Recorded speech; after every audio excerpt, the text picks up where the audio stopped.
Hello friends, मैं ऋतु चौहान और मेरे चैनल पीएससी विद ऋतु पे आप सभी लोग का बहुत बहुत स्वागत है। आज हमारा टॉपिक बिल्कुल नया टॉपिक है। हम क्लाइमेटोलॉजी के बारे में पढ़ने वाले हैं, जलवायु विज्ञान के बारे में पढ़ने वाले हैं। मतलब पृथ्वी पे किस तरीके की जलवायु होती है, ये सारा सब कुछ हम इसमें पढ़ेंगे, है ना।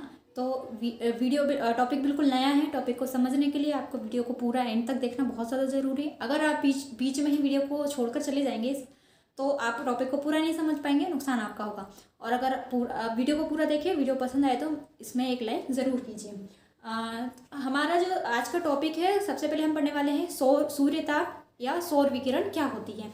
तो जो हमको पता है सौर विकिरण मतलब सोलर रेडिएशन, मतलब सन की जो रेज होती हैं, है ना, जो सूरज से जो रेज निकलती है, जो किरणें निकलती हैं, वो सोलर रेडिएशंस होती हैं, सूर्य की किरणें होती हैं, सूर्य विकिरण उन्हें कहते हैं। तो वो क्या होती है, एनर्जी का सबसे बड़ा स्रोत होती है। पृथ्वी पे एनर्जी का सबसे बड़ा स्रोत वो कौन होता है? सूरज होता है। सूरज से सबसे ज़्यादा एनर्जी पृथ्वी पे मिलती है। मतलब और एनर्जी किस लिए ज़रूरी है? एनर्जी इसलिए ज़रूरी है, कोई भी केमिकल प्रोसेस के लिए एनर्जी ज़रूरी है, कोई भी बायोलॉजिकल प्रोसेस के लिए एनर्जी ज़रूरी है। एग्जाम्पल के लिए ले लो कि पेड़ पौधे हैं, पेड़ पौधों के उगना है ना, तो ये बायोलॉजिकल प्रोसेस है ना। तो पेड़ पौधों का उगना क्या मतलब बढ़ना, और सनलाइट का के लिए ज़रूरी होती है। सनलाइट फोटोसिंथेसिस के लिए ज़रूरी होती है, और फोटोसिंथेसिस क्या है? केमिकल रिएक्शन है। तो इसलिए सनलाइट ज़रूरी होती है, मतलब एनर्जी उसके लिए ज़रूरी है ना। कोई भी किसी भी चीज़ के लिए एनर्जी बहुत ज़्यादा ज़रूरी होती है। तो वो जो एनर्जी का स्रोत है, सबसे बड़ा पृथ्वी पे जो एनर्जी का स्रोत है, सोर्स है, वो क्या है? सूरज है। तो सूरज से जो किरणें निकलती हैं वही एनर्जी कहलाती है। तो जैसे सूरज से वो एनर्जी निकलती कहाँ से है? जैसे हमको पता है कि सन गर्म गैस का गोला है ना। सूरज एक गर्म गैस का गोला है, और उसमें हमेशा कुछ केमिकल प्रोसेस होती रहती है। न्यूक्लियर फिजन जो है ना, मतलब नाभिकीय संलयन की जो प्रोसेस होती है वो हमेशा उसमें होती रहती है। नाभिकीय संलयन क्या होता है कि जब दो छोटे छोटे एटम मिलकर एक बड़ा एटम बना लेते हैं तो वो नाभिकीय संलयन होता है। तो सन पे क्या होता है, सूरज पे क्या होता है कि उसके जो अंदर है, न्यूक्लियस है ना, वहाँ पे हाइड्रोजन और हीलियम है, गैस है। तो ये गैस मिलती रहती है, हाइड्रोजन गैस की प्रोसेस होती रहती है, न्यूक्लियर फिजन की प्रोसेस होती रहती है, नाभिकीय संलयन की प्रोसेस होती रहती है, और वो हीलियम बना लेती है। जैसे हमने केमिस्ट्री में पढ़ा है, पीरियोडिक टेबल में पढ़ा है कि जो हाइड्रोजन है वो फर्स्ट नंबर पे आता है ना, उसका एटॉमिक नंबर 1 है। और जो हीलियम है उसका एटॉमिक नंबर 2 है, लेकिन एटॉमिक मास क्या है उसका? 4 है। तो हीलियम बनने के लिए 4 हाइड्रोजन का जुड़ना जरूरी है। और जब संलयन होता है ना, तो उसमें एनर्जी निकलती है, बहुत ज़्यादा एनर्जी निकलती है। नाभिकीय जो विखंडन होता है, हमने जो न्यूक्लियर बॉम्ब वगैरह का जो हमने पढ़ा हुआ है, वो क्या होता है? उससे एनर्जी निकलती है ना। नाभिकीय विखंडन से एनर्जी निकलती है और बहुत ज़्यादा विस्फोटक होता है। लेकिन उससे ज़्यादा विस्फोटक क्या होता है? नाभिकीय संलयन होता है। मतलब जब दो एटम आपस में मिलते हैं और उस एनर्जी को निकालते हैं, तो वो नाभिकीय संलयन होता है। तो वो क्या होता है? वो सन में होता है ना। नॉर्मल अर्थ पे तो वो पॉसिबल है ही भी नहीं। हाँ, हाइड्रोजन बम बनाने की वो चल रही है। हाँ, तो सन में क्या होता है? सन में वही जो हाइड्रोजन बम बनाने में जो प्रोसेस होती है वही सन में होती है। सन को आप है ना बहुत बड़ा हाइड्रोजन बम भी कह सकते हो, है ना, क्योंकि उसमें हाइड्रोजन होता है और हाइड्रोजन प्रोसेस करके हीलियम बन जाता है। जैसे जिसमें क्या होता है, या तो 4 हाइड्रोजन मिलकर एक हीलियम बना लेंगे, या फिर हाइड्रोजन के जो आइसोटोप होते हैं, मतलब ड्यूटेरियम होता है, ट्रिटियम होता है। तो जैसे ड्यूटेरियम हो गया, उसका एटॉमिक मास हो गया 2 हो गया, है ना, और ट्राइटेरियम हो गया, उसका एटॉमिक मास हो गया 3। तो ये दोनों मिलकर क्या बना लेते हैं? इनका जब नाभिकीय संलयन होता है तो ये दोनों मिलकर बना लेते हैं, हीलियम बना लेते हैं। एक हीलियम का एटम बन जाता है, और 4, ये 3 + 2 5 होता है, यहाँ 4 होता है। तो जो एक जो होता है वो न्यूट्रॉन में कन्वर्ट हो जाता है। मतलब इससे जो एनर्जी निकलती है ना, ये न्यूट्रॉन होती है, और ये बहुत ज़्यादा एनर्जी होती है। हाँ, तो ये प्रोसेस ये हो गया नाभिकीय संलयन हो गया, और ये प्रोसेस चलती है हमारी सन में। नाभिकीय संलयन की जो होती है, न्यूक्लियर फ्यूजन की जो प्रोसेस चलती रहती है वो सन में चलती रहती है, और उसमें न्यूट्रॉन्स निकलते रहते हैं। तो ये जो न्यूट्रॉन निकलते हैं ना, यही एनर्जी है, यही सूर्य का ताप है जो हमारे अर्थ तक पर पहुँचता है। तो ये प्रोसेस पूरी चलती रहती है, और इससे बहुत ज़्यादा टेम्परेचर बहुत ज़्यादा हाई हो जाता है वहाँ का। मतलब सूरज का जो टेम्परेचर है बहुत ज़्यादा हाई है। उसका जो अर्थ मतलब उसका जो क्रस्ट है, मतलब जो उसकी बाहर का जो आवरण है, बाहरी जो आवरण है, वहाँ पर उसका टेम्परेचर कितना है? 6000 डिग्री सेल्सियस है। लेकिन इसका जो न्यूक्लियस है, मतलब जो उसका केंद्र है, न्यूक्लियस है, वहाँ पर इसका जो टेम्परेचर है वो लगभग 1,50,00,000 डिग्री सेल्सियस है, बहुत ज़्यादा है ना, क्योंकि यहाँ पर ये प्रोसेस हो रही है और जहाँ प्रोसेस होएगी वहाँ टेम्परेचर बहुत ज़्यादा होगा और वहाँ से ये क्या हो रहा है, ये इसका जो टेम्परेचर, ये जो किरणें हैं, किरणों के रूप में ये बाहर निकलती है, तो इसके जो बाहरी जो आवरण है वहाँ पर इसका टेम्परेचर कम होता है और यही जो किरणें हैं वो हमारे अर्थ पर आती हैं, है ना। तो ये बहुत सबसे बड़ा सोर्स है हमारी यूनिवर्स में, सब एनर्जी का सबसे बड़ा सोर्स है वो सन ही है। सन से ही सारे ग्रहों पे एनर्जी जाती है, सारे ग्रहों पे सूर्य ताप निकलता है ना, सारे ग्रहों पे रेडिएशंस पहुंचती है। तो हमारी अर्थ को कितना मिलता है, उसमें से हमारी अर्थ को मिलता है लगभग 2 अरबा भाग मिलता है ना।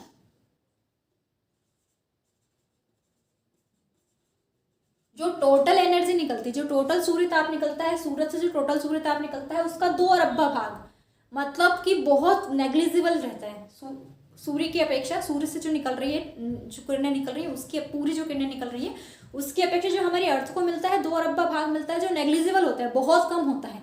मगर यही हमारे अर्थ पे सबसे बड़ा सोर्स है ना। यही हमारी अर्थ के लिए बहुत ज़्यादा जरूरी हो जाता है, बहुत बड़ा सोर्स हो जाता है। सबसे बड़ा सोर्स यही है जो वहाँ से बहुत कम मिल रहा है।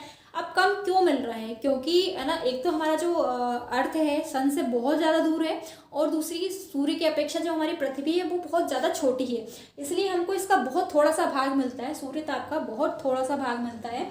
वो बहुत थोड़ा सा भाग क्या होता है, 2 अरबा भाग होता है। लेकिन वो 2 अरबा भाग भी हमारे लिए इतना ज़्यादा ज़रूरी है, मतलब इतना ज़्यादा ज़रूरी भी है प्लस इतना ज़्यादा है सबसे, कि वो अर्थ पे सबसे बड़ा क्या हो गया, सोर्स हो गया, एनर्जी का सबसे बड़ा सोर्स हो गया।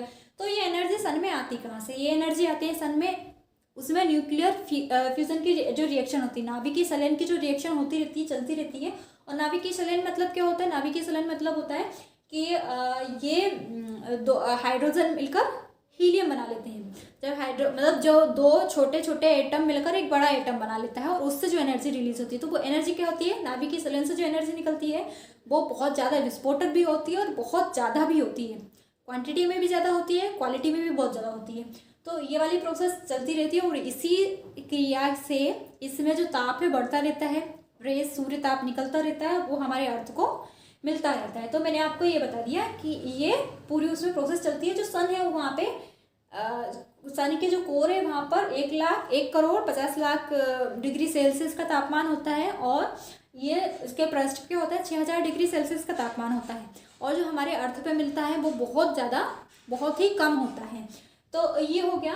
अब क्या हो गया कि जो ये तो हो गया सोलर रेडिएशंस हो गया, है ना। अब हो गया कि सोलर इंसोलेशन क्या होता है। सोलर इंसोलेशन मतलब ये जो इंसोलेशन शब्द है ये एब्रीविएशन है। ये किस चीज का एब्रीविएशन है, मतलब इनका मतलब होता है इनकमिंग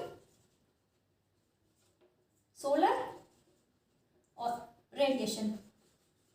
तो इसका एब्रीविएशन है किसका, इनकमिंग सोलर रेडिएशन। मतलब सूर्य से जो किरणें आ रही हैं वही हमें सूर्य ताप हो गया। सूर्य ताप मतलब जो टेम्परेचर हमको फील होता है, जो तापमान हमको फील होता है। कभी आप जब बाहर जाते हैं, धूप में निकलते हैं, तो कुछ तपन सी महसूस होती है ना, वो तपन ही होती है, सूर्य ताप होता है। जो महसूस होता है ना हमको गरम गरम सा तपन सा, कि बहुत ज़्यादा गर्मी है आज, हमको बहुत ज़्यादा जो सन है वो इतना क्यों चमक रहा है ना। तो वो जो ताप है जो हमें महसूस होता है ताप, वही सूर्य ताप कहलाता है, वही इंसोलेशन कहलाता है, वही इनकमिंग सोलर रेडिएशंस भी वही है। तो ये सब कहलाता है। और क्या होता है कि जो हमारा अर्थ है, अर्थ की जो बाहरी आवरण है, बाहरी जो सीमा है, वहाँ पर हमेशा मतलब सूर्य ताप मिलता है।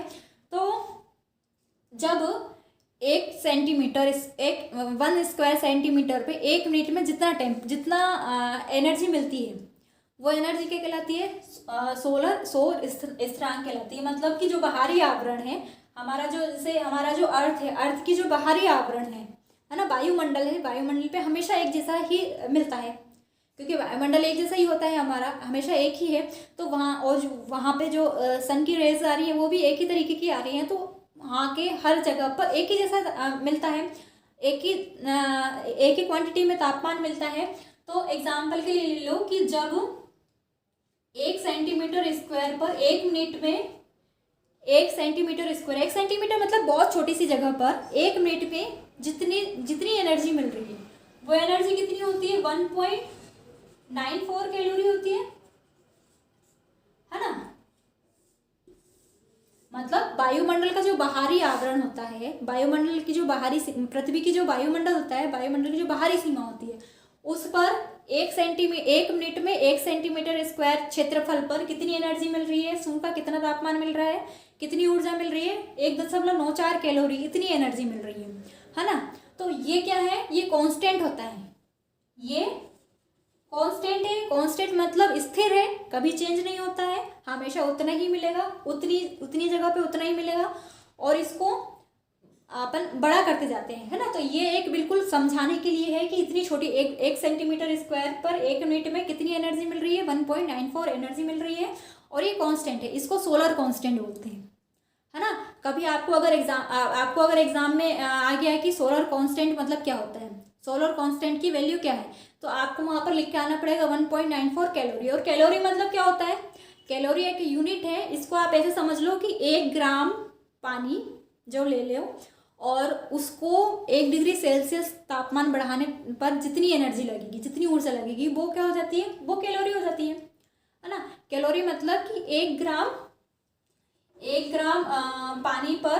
पानी को 1 डिग्री सेल्सियस तक बढ़ाने के लिए, उसका तापमान 1 डिग्री सेल्सियस तक बढ़ाने के लिए जितनी एनर्जी की ज़रूरत होती है वो कैलोरी होती है। तो देखो ये जो मतलब आप जब किसी भी चीज़ को, किसी भी सब्जेक्ट को जब बहुत ध्यान से पढ़ोगे, मैं आपको पढ़ा रही हूँ ज्योग्राफी पढ़ा रही हूँ, ज्योग्राफी में जलवायु विज्ञान में पढ़ा रही हूँ आज, तो इसमें आपको मैंने ये पढ़ाया है, ये केमिस्ट्री का है ना, जो एक न्यूक्लियर रिएक्शन है वो हम केमिस्ट्री में पढ़ते हैं, और ये जो मैं पढ़ा रही हूँ ये फिजिक्स का है, हाँ, कि कैलोरी की डेफिनेशन वगैरह क्या होती है, ये फिजिक्स का है। तो आप जब किसी भी सब्जेक्ट को बहुत अच्छे से पढ़ोगे ना, तो और बहुत ध्यान से लगा के, मन लगा के पढ़ोगे, तो आपको समझ में आएगा कि हर एक सब्जेक्ट एक दूसरे से इंटरकनेक्टेड है, मतलब कि हर चीज़ एक दूसरे से इंटरकनेक्टेड है।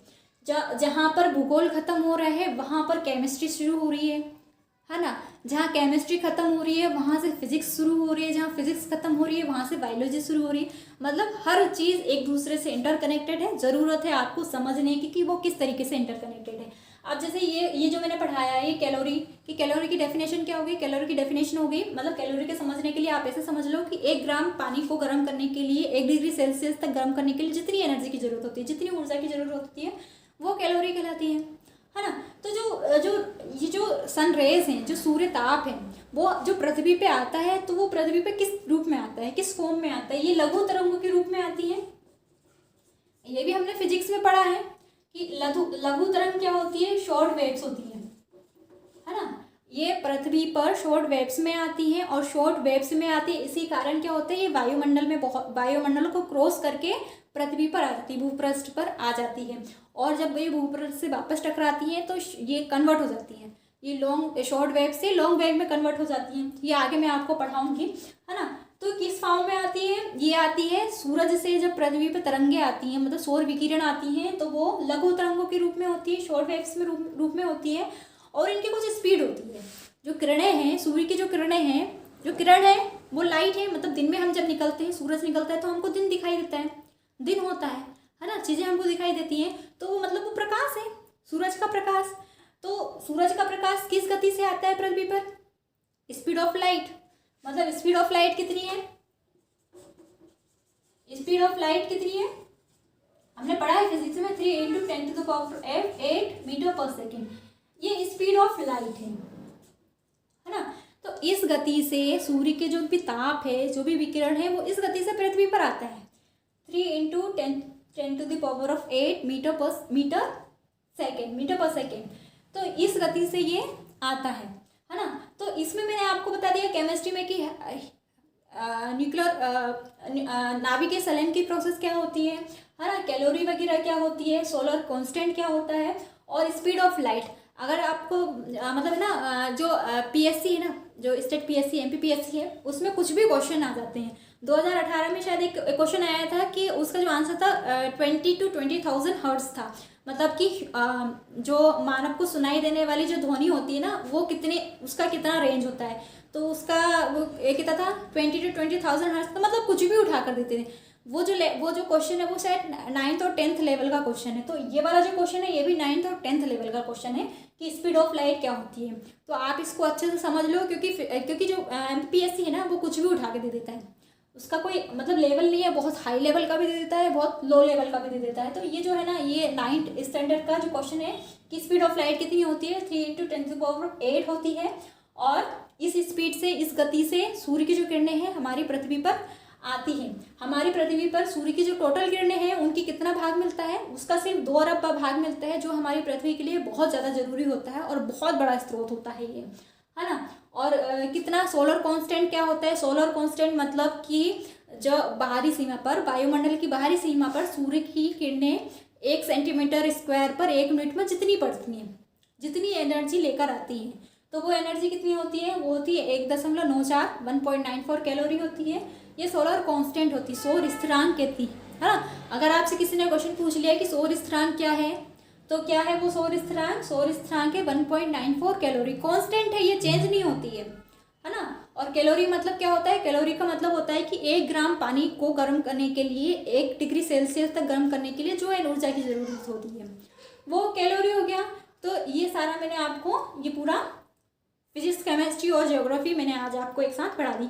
अब क्या है कि जो सूर्य की विकिरण हमको पता चल गया, सूर्य ताप हमको पता चल गया, सूर्य विकिरण मतलब सोलर रेडिएशन, मतलब सूर्य से निकलने वाली जो रेज होती है वो सोलर रेडिएशन होती है ना, सौर विकिरण होती है।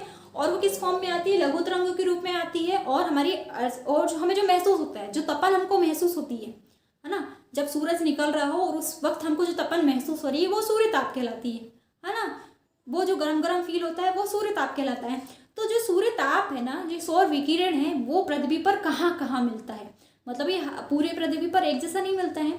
हमको मेरे घर के आगे सामने अगर ये बहुत ज़्यादा मिल रहा है तो ज़रूरी नहीं है कि आपके घर के सामने भी आपको उसी मतलब 12 बजे मेरे घर के सामने बहुत ज़्यादा सूर्य ताप आता है, बहुत ज़्यादा मतलब डायरेक्ट रेज आती हैं, तो ज़रूरी नहीं है कि 12 बजे आपके घर के सामने भी डायरेक्ट रेज होती हैं, आएंगी, ज़रूरी नहीं है ना। सबका घर का डायरेक्शन अलग अलग होता है।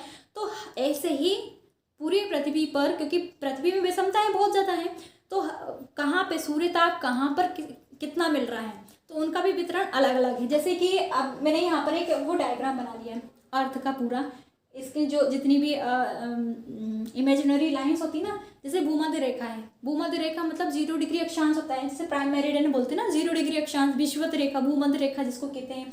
तो यहाँ पर क्या होती है, किरणें लंबवत पड़ती हैं, डायरेक्ट पड़ती हैं, मतलब सीधी पड़ती हैं बिल्कुल। सूर्य की किरणें यहाँ पर कैसी पड़ती है, बिल्कुल सीधी पड़ती हैं। सूर्य की किरणें यहाँ पर कैसी पड़ती है, बिल्कुल सीधी पड़ती है। तो यहाँ पर क्या होता है, सूर्यताप सबसे ज़्यादा मिलता है। तो जहाँ जहाँ से भूमध्य रेखा निकलती है पृथ्वी पे, वहाँ पर सूर्यताप क्या होता है, सबसे ज़्यादा मिलता है। और क्या है, बिल्कुल यहाँ किरणें भी बिल्कुल सीधी पड़ती हैं। और जैसे जैसे हम ऊपर जाते जाते हैं, जैसे कि 23.5 डिग्री उत्तरी अक्षांश या 23.5 डिग्री दक्षिणी अक्षांश, तो 23.5 डिग्री उत्तरी अक्षांश क्या कहलाता है, कर्क रेखा कहलाता है, जिसको बोलते हैं हम ट्रॉपिक ऑफ कैंसर जिसको बोलते हैं, है ना। 23.5 डिग्री दक्षिणी अक्षांश क्या कहलाता है, मकर रेखा कहलाता है, ट्रॉपिक ऑफ कैप्रिकॉर्न जिसको बोलते हैं। तो जैसे जैसे हम उत्तर में जाते हैं भूमध्य रेखा के या दक्षिण में जाते हैं, तो क्या होता है, सूर्यताप कम मिलता है। और जिसे ध्रुव पे जा रहे हैं तो ध्रुव पे सबसे कम सूर्यताप मिलता है, सूर्य की किरणें सबसे कम वहां पहुंचती हैं। उसके 2 कारण हैं, एक तो कि सूर्य की किरणें बिल्कुल तिरछी पड़ती हैं, यहाँ पर जहाँ जहाँ सूर्य की किरणें लंबवत पड़ती हैं, बिल्कुल सीधी पड़ती हैं, वहां पर सूर्यताप कैसा होता है, बहुत ज़्यादा मिलता है। और जहाँ जहाँ किरणें बिल्कुल तिरछी पड़ती हैं, वहाँ वहाँ, अब जैसे यहाँ पर बिल्कुल सीधी पड़ रही है ना, और यहाँ पर वायुमंडल का जो वायुमंडल है ना वो पतला भी है, तो यहाँ पर ये किरणों को ज़्यादा वायुमंडल कवर नहीं करना पड़ता है। ज़्यादा वायुमंडल कवर नहीं करेंगे तो ज़्यादा तापमान का ह्रास भी नहीं होगा, तो इसलिए सबसे ज़्यादा क्या मिलता है, भूमध्य रेखा पर मिलता है। और जहाँ यहाँ पर भूमध्य रेखा पे मिलता है और यहाँ पे हल्की सी टेढ़ी हो जाती है ना। जैसे जैसे हम ऊपर जाते हैं तो 23.5 डिग्री उत्तरी अक्षांश पे क्या होता है, जो सूर्य की किरणें होती हैं वो तिरछी मिलती हैं, तिरछी पड़ती हैं। तो यहाँ पर भूमध्य रेखा की अपेक्षा यहाँ पर कम तापमान होता है, यहाँ पर कम सूर्य ताप मिलता है। और जैसे जैसे हम ऊपर जाते हैं, जैसे कि ये पोल है, जैसे जैसे हम ध्रुव के पास जा रहे हैं तो यहाँ पर सूर्य ताप बहुत कम मिलता है। हाँ, इसलिए यहाँ पर बर्फ जमी रहती है। सबसे ज़्यादा सूर्य ताप मिलता है भूमध्य रेखा पर मिलता है, 0 मतलब प्राइम मेरिडियन पे मिलता है, 0 डिग्री अक्षांश पे मिलता है। और सबसे कम मिलता है पोल पर मिलता है, नॉर्थ पोल और साउथ पोल पे सबसे कम मिलता है, तो वहाँ पर बर्फ जमी रहती है। हाँ, फिर दूसरा हो गया कि जहाँ वायुमंडल की चौड़ाई जहाँ पर ज़्यादा होती है वहाँ पर सूर्य ताप कम मिलता है, क्योंकि सूर्य की किरणों को वहाँ पर ज़्यादा वायुमंडल को कवर करना पड़ता है। और वायुमंडल क्या करता है, जो सूर्य किरणें हैं उनका ह्रास कर देता है, उनको खत्म कर देता है, नष्ट कर देता है उनको। तो इसलिए भी यहाँ पे जो पोल होते हैं, पोल पे भी वायुमंडल का क्या होता है, ज़्यादा मोटी वायुमंडल होती है तो वहाँ पर सूर्यताप कम मिलता है। तो जहाँ वायुमंडल कम कवर करना पड़ता है, जैसे कि भूमध्य रेखा है, यहाँ पर वायुमंडल को जो सूर्य की किरणें हैं वहाँ पर वायुमंडल कम कवर करना पड़ता है। तो यहाँ पर क्या होता है, यहाँ पर ये बिल्कुल ज़्यादा मिलती है। अब दूसरा हो गया कि दिन की लंबाई, जब दिन की लंबाई ज़्यादा होती है और रात की लंबाई कम होती है तो सूर्यताप ज़्यादा मिलता है, सूर्य ज़्यादा चमकता है। जैसे जब दिन रहेगा ना, दिन का मतलब जब सूर्य निकल रहा है सूर्यताप मिल रहा है। जैसे गर्मी के दिन हो गए, गर्मी के दिनों में क्या होता है, हमारा जो इंडिया है, हमारा इंडिया नॉर्थ में है, अर्थ के नॉर्थ में है, उत्तरी गोलार्ध में है ना। तो इंडिया में क्या होता है कि गर्मी के दिनों में सूर्य की किरणें गर्मी के दिनों में क्या होता है, दिन बड़े होते हैं और रात छोटी होती है। और वैसे ही सर्दी के दिनों में क्या होता है, दिन छोटे होते हैं और रात बड़ी होती है। तो जब दिन बड़े होते हैं तो सूर्यताप ज़्यादा मिलता है। जैसे हमारा भूमध्य रेखा है, भूमध्य रेखा पर क्या होता है, पूरे टाइम लंबत पड़ती है किरणें, तो वहाँ पर 12 जैसे 24 घंटे होते हैं ना, तो 24 घंटे में 12 घंटे दिन होता है और 12 घंटे रात होती है। और जैसे जैसे हम इसके ऊपर चले जाते हैं, मतलब जैसे जैसे हम 0 डिग्री अक्षांश से 90 डिग्री अक्षांश तक जाते हैं, मतलब हम प्राइम मेरिडियन से पोल पर जा रहे हैं, तो वहाँ पर क्या होता है, दिन की लंबाई, जब ग्रीष्म ऋतु रहती है तो दिन की लंबाई ज़्यादा होती है और जब शीत ऋतु होती है तो दिन की लंबाई कम होती है। तो जैसे ग्रीष्म ऋतु है तो यहाँ पर जैसे कर्क रेखा पर क्या होता है, दिन की लंबाई ज़्यादा होती है।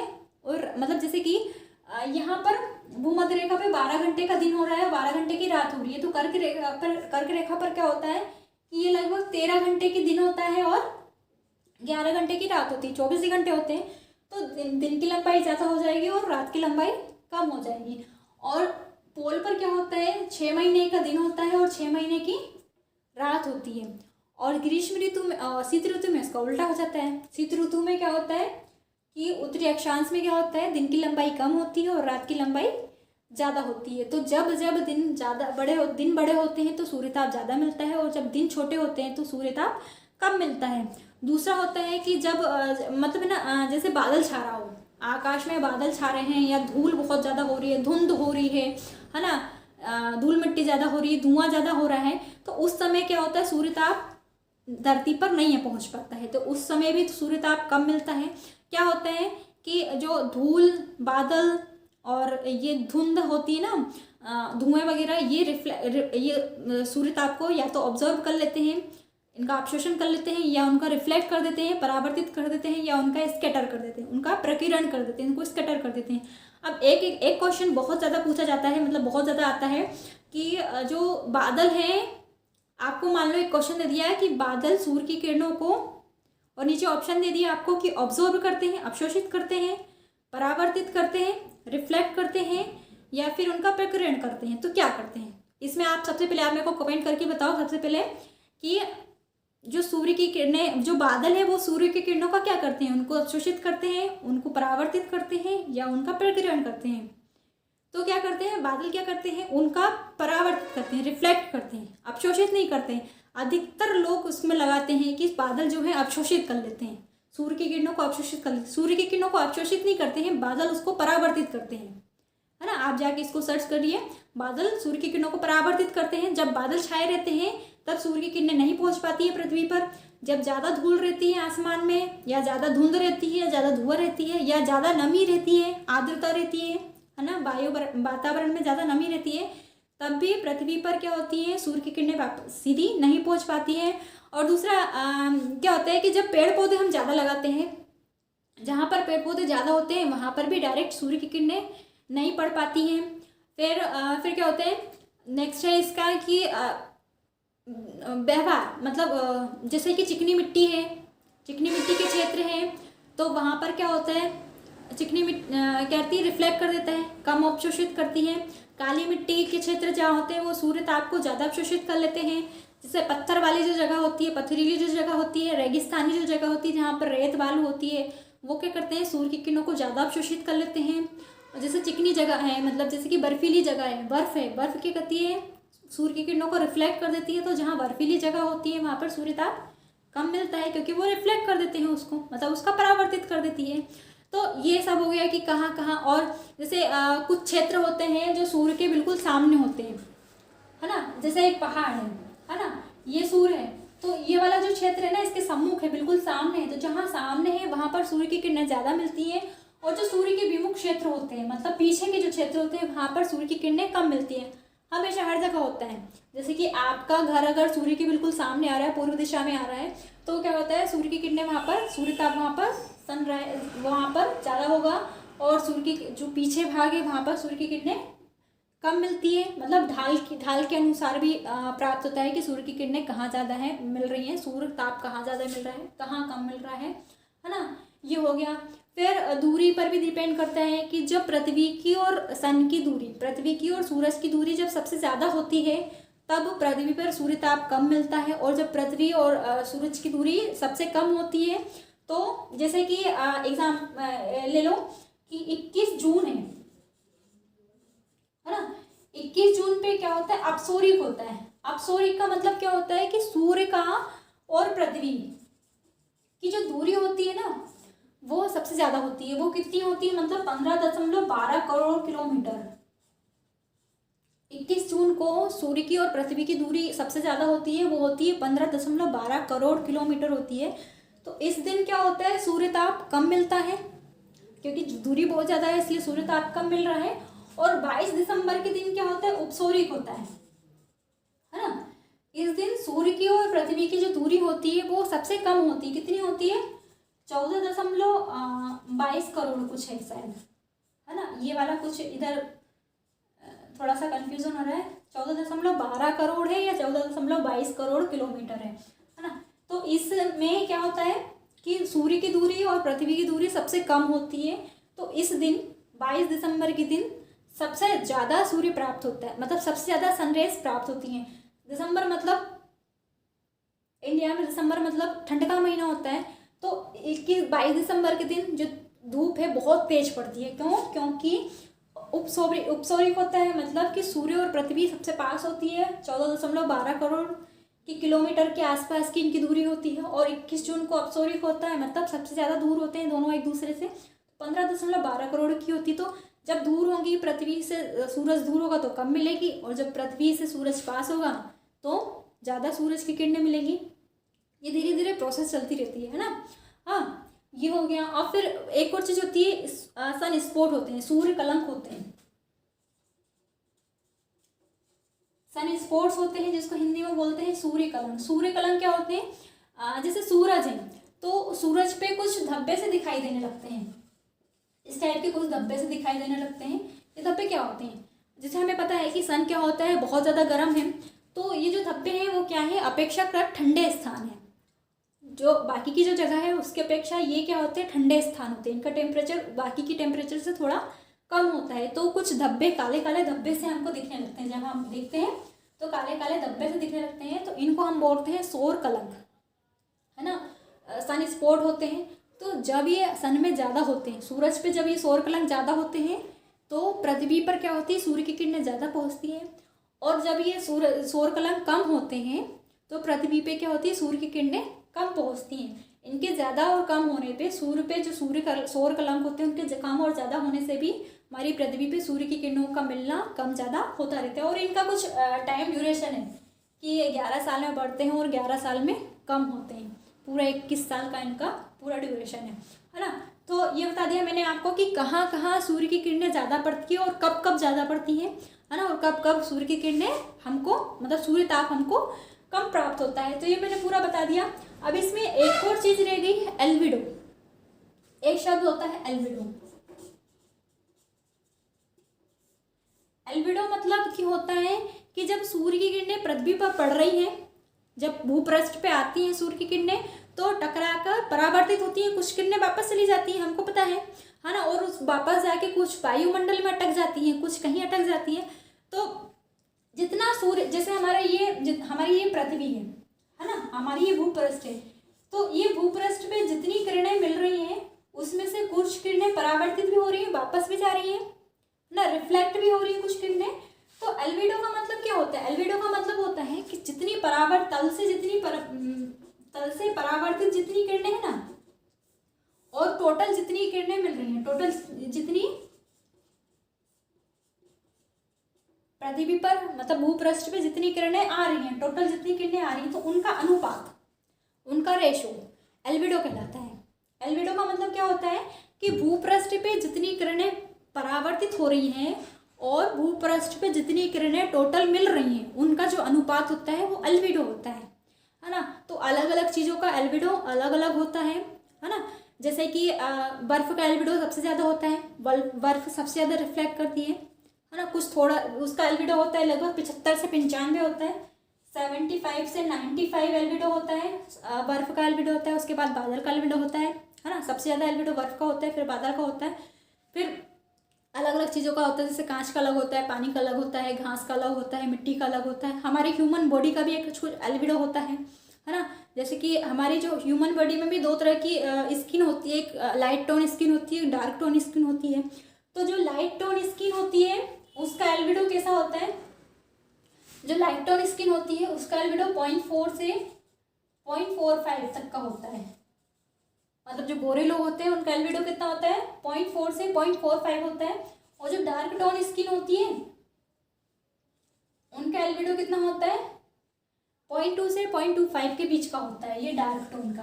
तो ह्यूमन बॉडी का एल्बिडो होता है, जानवरों का एल्बिडो होता है, हर चीज़ का एल्बिडो होता है। एल्बिडो का मतलब होता है कि जितनी सूर्य की किरणें हम पर पड़ रही हैं, हमारी बॉडी जितनी ऑब्जर्व कर रही है और जितनी रिफ्लेक्ट कर रही है, उसका अनुपात। मतलब टोटल हम पर कितनी पड़ रही है और हमारी बॉडी रिफ्लेक्ट कितनी कर रही है, वापस कितनी कर रही है, परावर्तित कितनी कर रही है, तो उसका एल्बिडो होता है ना।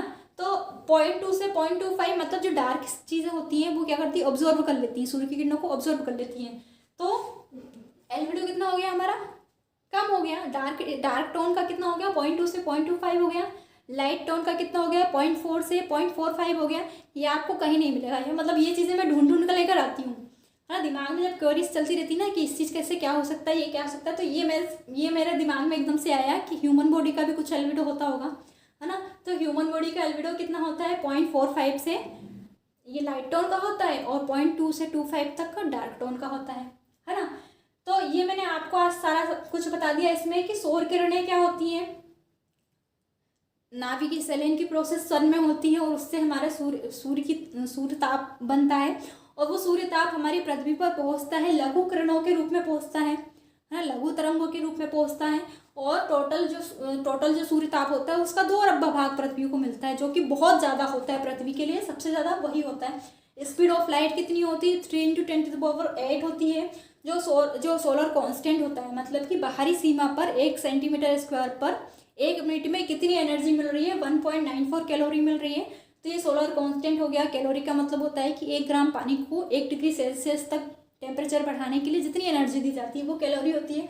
कहाँ कहाँ वितरण ज़्यादा होता है, सौर विकिरण ज़्यादा होता है, और कहाँ सौर विकिरण का वितरण कम होता है। तो पूरा वीडियो मैंने आपको पूरा बता दिया, बहुत अच्छे से बता दिया। वीडियो को टॉपिक को पूरा समझने के लिए आपको वीडियो को बार बार देखना पड़ेगा। और अगर आपको मेरा वीडियो पसंद आया हो तो प्लीज़ लाइक करिए, और इस टॉपिक से संबंधित कोई भी क्वेरी हो तो प्लीज़ मुझे कमेंट करके ज़रूर बताइए, ताकि मैं उस चीज़ को शॉर्ट आउट कर सकूँ। और मेरा वीडियो पसंद आया हो तो लाइक कीजिए, सब्सक्राइब करना बिल्कुल भी ना भूलिए। मिलते हैं अगले वीडियो में, तब तक के लिए नमस्कार।